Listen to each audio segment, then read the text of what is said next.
South Africa के हाथों New Zealand की हार से पाकिस्तानी फैंस बहुत खुश हैं, मगर सेमीफाइनल में टीम पाकिस्तान को पहुंचाने के लिए 3 स्टेप बहुत ज़रूरी हैं जो आईसीसी की तरफ से दरअसल बताए गए हैं कि पाकिस्तान कैसे सेमीफाइनल में पहुंच सकता है। नंबर 1, पाकिस्तान को अपने दोनों मैचेस जीतने हैं। एक जीतने की सूरत में भी है मगर चांस ना होने के बराबर होगा। 2 मैचेस पाकिस्तान को लाजमी जीतने हैं। दूसरा, न्यूजीलैंड या ऑस्ट्रेलिया, दोनों में से कोई एक टीम अपने तीनों मैचेस यानी सारे मैचेस हारे। अब चूंकि न्यूजीलैंड एक मैच हार गया तो हम न्यूजीलैंड की कैलकुलेशन पे ही चलते हैं कि वो अपने अगले दोनों मैचेस भी हारे। और नंबर 3, अफगानिस्तान, जिसके 3 मैचेस अभी बाकी हैं, वो भी कम से कम 2 मैचेस हारे। तो ये पूरी सब सीढ़ियाँ पूरी होंगी, उसके बाद पाकिस्तान वर्ल्ड कप के सेमीफाइनल में पहुंचेगा। हम ये अज्यूम कर लेते हैं कि पाकिस्तान आगे जाकर न्यूजीलैंड को भी हरा सकता है और पाकिस्तान इंग्लैंड को भी हरा देगा। फॉर एग्जाम्पल कि पाकिस्तान इस पोजीशन पे आ जाता है कि दोनों टीमों को हरा देता है, तो फिर दूसरी कैलकुलेशन क्या है वो हम आपको बताते हैं। सबसे पहले हम चलते हैं कि अफगानिस्तान, जो मैंने आपको बताया कि उनके 3 मैचेस हैं जिसमें से 2 वो ज़रूर हारे, तो उनकी किन टीमों के साथ 3 मैचेस हैं और क्या 2 टीमें उनको हरा सकती हैं या नहीं, इसके ऊपर हम बात करते हैं।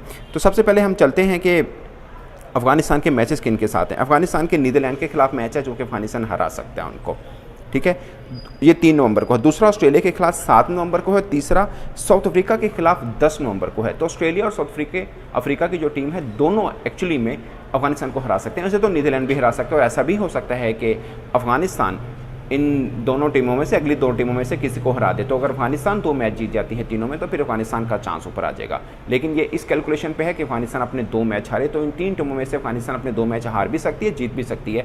मगर ऑस्ट्रेलिया और साउथ अफ्रीका पर पाकिस्तानी फैन ज़्यादा भरोसा करेंगे कि ये अफगानिस्तान को हरा सकते हैं। अब सवाल ये पैदा होता है कि अफगानिस्तान भी 2 मैच हार गया, अब न्यूजीलैंड के बकिया 2 मैचेस किन टीमों के खिलाफ हैं, क्या न्यूजीलैंड वो मैचेस भी हार जाएगा? तो पहले चलते हैं हम न्यूजीलैंड के ऊपर कि न्यूजीलैंड के अगले मैचेस किन किन के साथ हैं।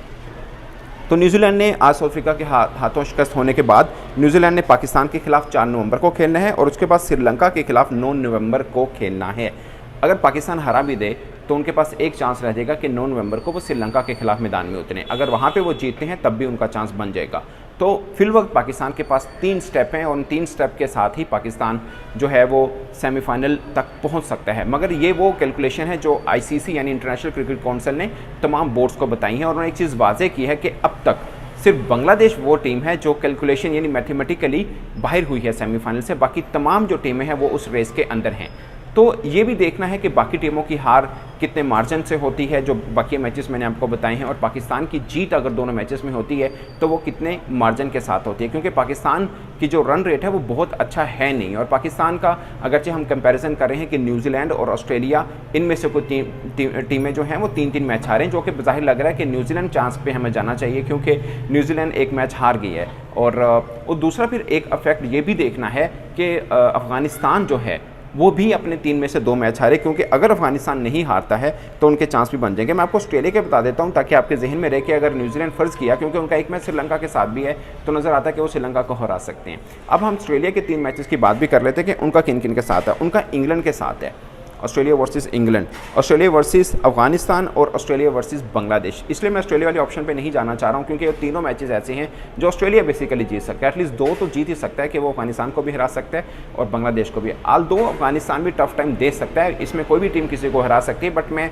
पेपर वाइज बात कर रहा हूँ कि इनमें किसके पास चांस है। तो पाकिस्तान के पास चांस ये है कि अब हमें न्यूजीलैंड वाले बाकी मैचेस ही देखें कि वो पाकिस्तान भी उनको हराए न्यूजीलैंड को, और फिर श्रीलंका भी न्यूजीलैंड को हराए, और फिर अफगानिस्तान भी जो 3 मैचेस जिन्होंने खेलने हैं, जो नीदरलैंड के साथ हैं, उनका ऑस्ट्रेलिया के साथ है और साउथ अफ्रीका के साथ है, वो भी एटलीस्ट 2 मैच तो वो लाजमी हारें। तो दोस्तों ये कैलकुलेशन है जो आईसीसी की तरफ से तमाम बोर्ड को बताई गई है और इस कैलकुलेशन के मुताबिक ही पाकिस्तान सेमीफाइनल तक पहुंच सकता है। और इस मैच के बाद सिचुएशन थोड़ी पाकिस्तान के फेवर में ज़रूर रही है, मगर ये जो हार आगे होनी है और जो जीत पाकिस्तान की होनी है उसमें नंबर भी बहुत काउंट करते हैं। तो दोस्तों ये मेरी तरफ से अब तक के लिए इतना ही था। आपकी क्या राय कमेंट के सूत्र में ज़रूर बताइएगा। अल्लाह हाफिज़।